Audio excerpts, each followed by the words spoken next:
So, hi Ben. Today we have 5 questions for you. So, first question is, what do you think separates an average cuber from like top cubers? Okay, yeah, that's a good question. Mm, I think it's mostly two things. The first being just amount of time you're willing to dedicate to learning algorithms or mm, memorizing algorithms rather. This is just because you see the top solvers like learning full ZBLL before they're at eight mhm, to eight or something.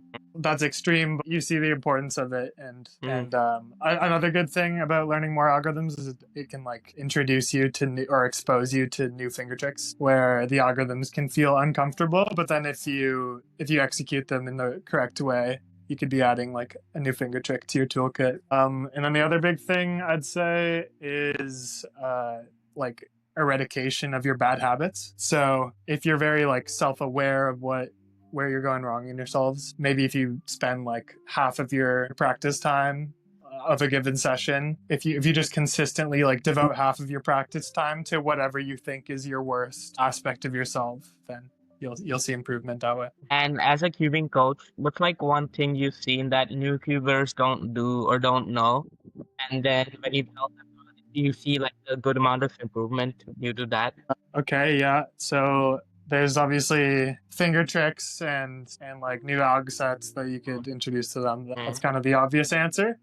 mm, Also, like I guess just taking out the cube for the first time and seeing what all the pieces, like for a very new cuber, mm, seeing what all the pieces are and how they interact. That's mm, helpful. But for a more intermediate cuber, I think home grip mm, will have them see a big difference pretty quickly if they start moving to home grip and just mm, understand that like mm. any 2 gen F2L case can be done from home grip.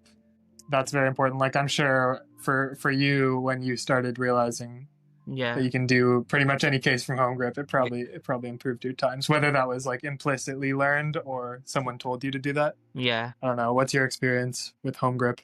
I was around 18, averaging around 18, and then just by doing that, I got down to sub 15.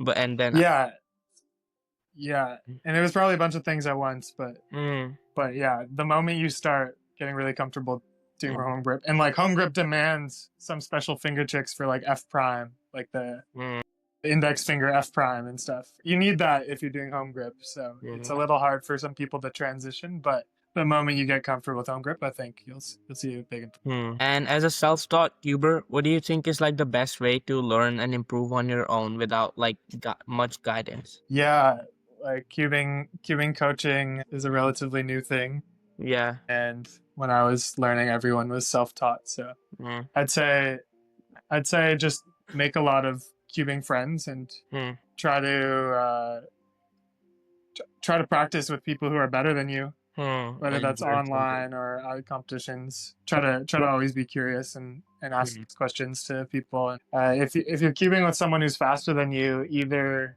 you're a competitive person and that'll motivate you to like try yeah. to beat them or catch up, or you'll just if you're just a curious person, you'll have a question for them that they can answer and you'll learn something new. Mm. And what's like one overlooked aspect of cubing that you found pretty important?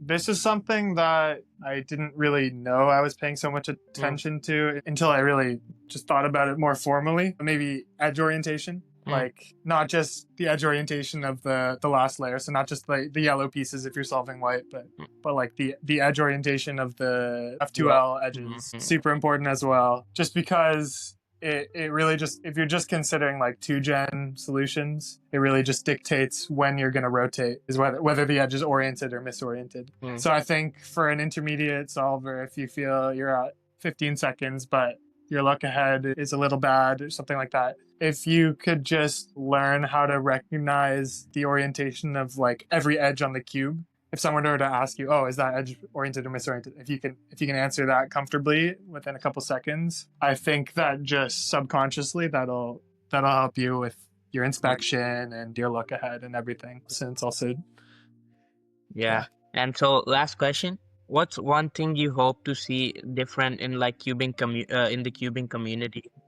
Or yeah, um, yeah. It's definitely hard for me to answer that because I'm sure I'd have a stronger opinion if I was still like mm, kind of like rapidly improving or coming up in the cubing community.